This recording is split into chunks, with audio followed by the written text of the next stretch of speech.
ஒரு மகிழ்ச்சியான செய்தி. இதயம் நல்லெண்ணெயின் விலை லிட்டருக்கு ரூபாய் 105 குறைஞ்சிருக்கு. செப்டம்பர் 2023ல 1 லிட்டர் இதயம் நல்லெண்ணெயின் அதிகபட்ச விலை ரூபாய் 503. ஆனா இப்ப 1 லிட்டர் இதயம் நல்லெண்ணெயின் விலை ரூபாய் 398 மட்டும்தான் தமிழ்நாட்டுல. அப்ப இனிமே எல்லாரும் இதயம் நல்லெண்ணெய் வாங்கலாம் இல்ல? வணக்கம், இது உலகம் என்று.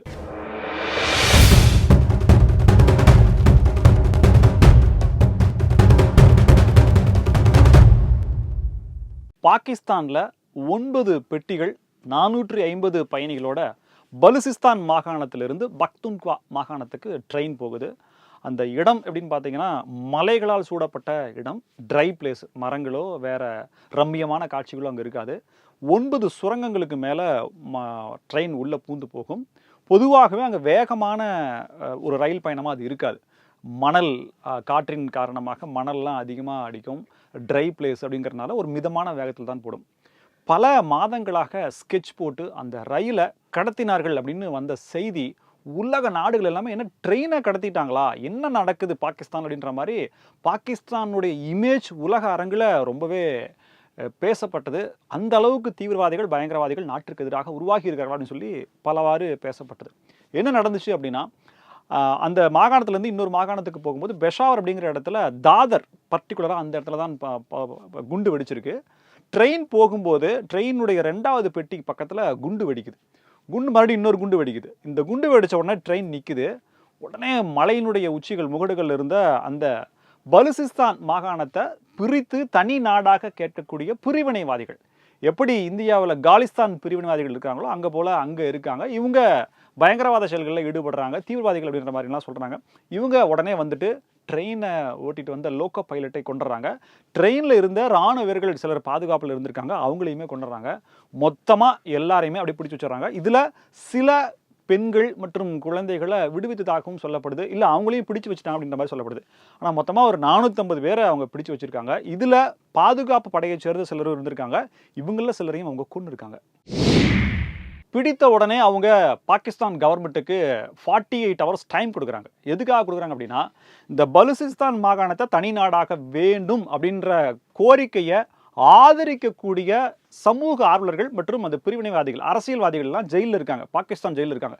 உடனடியாக அவங்களெல்லாம் வெளியில் விடணும்னு சொல்லி ஒரு கோரிக்கையை முன்வைக்கிறாங்க. பாகிஸ்தானுடைய ஒட்டுமொத்த அரசுமே பரபரக்குது. தனியாக ஒரு டீமை ஃபார்ம் பண்ணுறாங்க. எப்படியாவது இந்த விஷயத்தை நீங்கள் வெற்றிகரமாக முடிஞ்சுன்னு சொல்ல 24 hours முடிஞ்சுது. உடனே பாகிஸ்தான் அந்த டீம் களத்தில் இறங்கி அதிரடி நடவடிக்கைகளை மேற்கொள்கிறாங்க. பயணியர்கள் எல்லாருமே மீட்கப்பட்டார்கள் அப்படிங்கிறத தாண்டி கிட்டத்தட்ட ஒரு 19லிருந்து 21 இராணுவ வீரர்கள் வீர மரணம் அடைகிறாங்க. பாகிஸ்தான் இராணுவத்தை சேர்ந்தவர்கள் வீர மரணம் அடைகிறாங்க.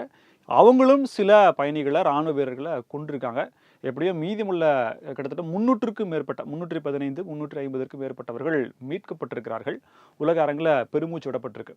இந்த காட்சி இருக்கு இல்லைங்களா, ட்ரெயின் கடத்தப்படும் காட்சி, ட்ரெயின் வர்றதும் குண்டு வெடிக்கிறதும் ட்ரெயின் நிற்கிறதும், அங்கே முகடுகளில் இருக்கக்கூடிய அந்த பிரிவினைவாதிகள் இறங்கி ரயிலை நோக்கி போகிறதும் அப்படின்ற மாதிரியான காட்சிகளை அந்த பாகிஸ்தான் பலுசிஸ்தான் பிரிவினைவாத அமைப்பை சேர்ந்த அவங்க பொறுப்பேற்றுக்கிட்டு வீடியோவை வெளியிட்டிருக்காங்க. இப்போது எக்ஸ் வலைதளத்தில் மிகவும் அதிகமாக பகிரப்பட்டு வரும் வீடியோவாக அது பார்க்கப்படுகிறது. பாகிஸ்தானில் எந்த மாதிரியான நிலைமை நிலவுகிறது அப்படிங்கிறதுக்கு இது எடுத்துக்காட்டாக பார்க்கப்படுது. ரஷ்யா உக்ரைன் போர் நிறுத்தத்திற்கான முனைப்புகளை, அந்த வேலைகளை அமெரிக்க அதிபர் ட்ரம்ப் வந்த பிறகு படு வேகமாக நடந்து கொண்டு வருவதும், சமீபத்தில் அமெரிக்காவில் நடந்த உக்ரைன் அதிபர் ஜெலன்ஸ்கி அவர்களுக்கான கசப்பான அனுபவம், இதையெல்லாம் தாண்டி சவுதி அரேபியாவில் பேச்சுவார்த்தை நடக்குது. அதில் உக்ரைன் 30 நாள் போர் நிறுத்தத்திற்கு ஒப்புக்கொண்டதாகவும் அமெரிக்கா தரப்பில் உறுதி செய்யப்படுது. ஆனால் இந்த போர் நிறுத்த ஒப்பந்தத்துக்கு ரஷ்யா உடன்படலை. குழுவை அமைத்து என்ன மாதிரியான நடவடிக்கைகள் ஈடுபடலாம் சொல்லி ஆராய்ந்து வருவதாக ரஷ்யா தரப்புல இருந்து தகவல் வருது. இதை கேட்ட டொனால்ட் ட்ரம்ப் அவர்கள் ஒரு எச்சரிக்கை பதிவாக சொல்றாரு. போர் நிறுத்த ஒப்பந்தத்துக்கு ரஷ்யா உடன்படலை, ஒப்புக்கல அப்படின்னா கடுமையான பொருளாதார விளைவுகளை சந்திக்க நேரிடும் அப்படின்ற மாதிரியான ஒரு எச்சரிக்கையை விடுறாரு. இந்த பேச்சுக்கு, ட்ரம்ப் அவர்களுடைய பேச்சுக்கு பல எதிர்கருத்துக்கள் கொஞ்சம் அதிகமாக வருது. வாயிலேயே அவர் சும்மா பேசிக்கிட்டே இருக்காரு, வார்த்தை ஜால போர்லேயே அவர் ஈடுபடுறாரு அப்படின்ற மாதிரியான விஷயங்கள் சொல்லப்படுது. இருந்தாலும் கள நிலவரம் என்னவா இருக்குது அப்படின்னா, அமெரிக்காவிலிருந்து ஒரு டீம், பீஸ் டீம் ரஷ்யாவுக்கு போயிருக்கிறாங்க. அவங்க ரிசீவ் பண்ணியிருக்காங்க. கூடிய விரைவில் அமெரிக்கா மற்றும் ரஷ்ய அதிகாரிகள் இடையிலான இந்த பேச்சுவார்த்தை அப்படிங்கிறது நடப்பதற்கான ஏற்பாடுகள் செய்யப்படும் அப்படின்ற ஒரு அறிவிப்பை ரஷ்ய தரப்பிலிருந்தே தெரிவிக்கப்பட்டிருக்கு. ஸோ இந்த 30 நாள் போர் நிறுத்த ஒப்பந்தம் அப்படிங்கிறது விரைவில் நடைமுறைக்கு வருவதற்கான சாத்தியக்கூறுகள் மிக அதிகமாக இருக்குது. ஆனால் இதற்கு இடையில் உக்ரைன் இராணுவம் போன ஆண்டு குர்க்ஸ் பகுதியில் இருக்கக்கூடிய சில பகுதிகளில் ரஷ்யாவுக்கு சொந்தமான பகுதிகளை கைப்பற்றியது அப்படின்ற மாதிரியான செய்திகளை படித்தோம். அப்போது ஜெலன்ஸ்கி அவர்கள் இது ஒரு போர் தொடங்குவதற்கான, போரை தீவிரப்படுத்துவதற்கான முயற்சி அல்ல, ரஷ்யாவை பேச்சுவார்த்தைக்கு அழைப்பதற்கான ஒரு முயற்சி அப்படின்னு சொல்லி அந்த வெற்றியை ஒரு சூசகமான முறையில் தெரிவிச்சிருந்தார். அப்பவே புட்டின் அவர்கள் எப்படியாவது அந்த பகுதியை மீட்கணும்னு சொல்லி கட்டளை இட்டதும் இப்போ இந்த இராணுவ உதவிகள் உக்ரைனுக்கு கம்மியாக கிடைக்கக்கூடிய இந்த சூழலையும், குறிப்பாக சேட்டலைட் மூலமாக ரேடார் மூலமான தகவல்கள் உக்ரைனுக்கு கிடைக்காத பட்சத்திலையும் இந்த நேரத்தை பயன்படுத்தி அந்த குர்க்ஸ் பகுதியில் இருக்கக்கூடிய ஆக்கிரமிக்கப்பட்ட பகுதிகளை மீட்டது ரஷ்யா அப்படின்ற மாதிரி செய்திகள் வந்திருக்கு. அந்த மீட்கப்பட்ட அந்த பகுதியில் இருக்கக்கூடிய அந்த இராணுவ ஒரு இடத்துக்கு ரஷ்யாவினுடைய அதிபர் புட்டின் அவர்கள் போயிட்டு வந்திருக்காரு அப்படின்ற தகவலும் இருக்கு. இன்னும் கொஞ்சம் மீட்கப்பட வேண்டிய நிலைமையில் இருக்கு, அதுவும் மீட்கப்படும் அப்படின்ற மாதிரியான செய்திகள் அங்கிருந்து வருது. சவுதி அரேபியாவில் நடந்த பேச்சுவார்த்தைக்கு பிறகு உக்ரைனுக்கு நிறுத்தப்பட்ட அந்த ரேடார் தகவல்களை மீண்டும் கொடுப்பதற்கான உத்தரவுகள் பிறப்பிக்கப்பட்டதாகவும், பணம் கொடுப்பதற்கான அனுமதிகள் வழங்கப்பட்டிருப்பதாகவும் தகவல்கள் தெரிவிக்குது. கூடிய விரைவில் ரஷ்யா உக்ரைன் போர் ஒரு 30 நாள் போர் நிறுத்த ஒப்பந்தத்திற்கு வரலாம் என்று எண்ணலாம். அமெரிக்க அதிபர் ட்ரம்ப் அவர்கள் முன்னெடுத்திருக்கக்கூடிய பரஸ்பர வரி விதிப்பு, நீங்கள் எவ்வளோ டாக்ஸ் போடுறீங்களோ அவ்வளோ டாக்ஸ் நாங்களும் உங்களுக்கு போடணும்னு சொல்லி எடுத்திருக்கிறதுனால பின்விளைவுகள் படு பயங்கரமாக இருக்குது. இம்பாக்ட் இப்போவே உலக அரங்கில் தெரிய ஆரம்பிச்சிருக்கு. அமெரிக்காவில் மிக அதிகமான இரும்பு, அலுமினியம் போன்ற உலோகங்கள்லாம் இறக்குமதி செய்யப்படுது. இதில் பெரும் பங்கு அப்படின்றது கனடா, மெக்சிகோவிலிருந்து இறக்குமதி செய்யப்படுது. அப்படி இறக்குமதி செய்யக்கூடிய அந்த பொருட்களுக்கான ஒரு 25% நீங்கள் அதிகமானீங்க அப்படின்னா அவங்க 2 நாட்டினுடைய ஏற்றுமதி பாதிக்கும். அப்படிங்கிறத தவிர இந்த அமெரிக்காவுக்கான அந்த தாதுக்களுடைய தேவையை எப்படி பூர்த்தி பண்ணுறது? வேறு நாடுகள்கிட்ட இருந்து வாங்கினாலும் அதே வரி தானே, எல்லா நாடுகளுக்கும் நீங்கள் அதே அளவுக்கு வரி விதிச்சிங்கன்னா எப்படி அமெரிக்காவுக்கான தேவை அப்படிங்கிறது இருக்கும்? இந்த நேரத்தில் இந்தியாவுக்கான இரும்பு ஏற்றுமதி, அலுமினியம் ஏற்றுமதி அப்படிங்கிறது அதிகரிப்பதற்கான வாய்ப்புகள் இருக்குது. ஏதாவது ஒரு காம்ப்ரமைஸ் பண்ணுவாங்க.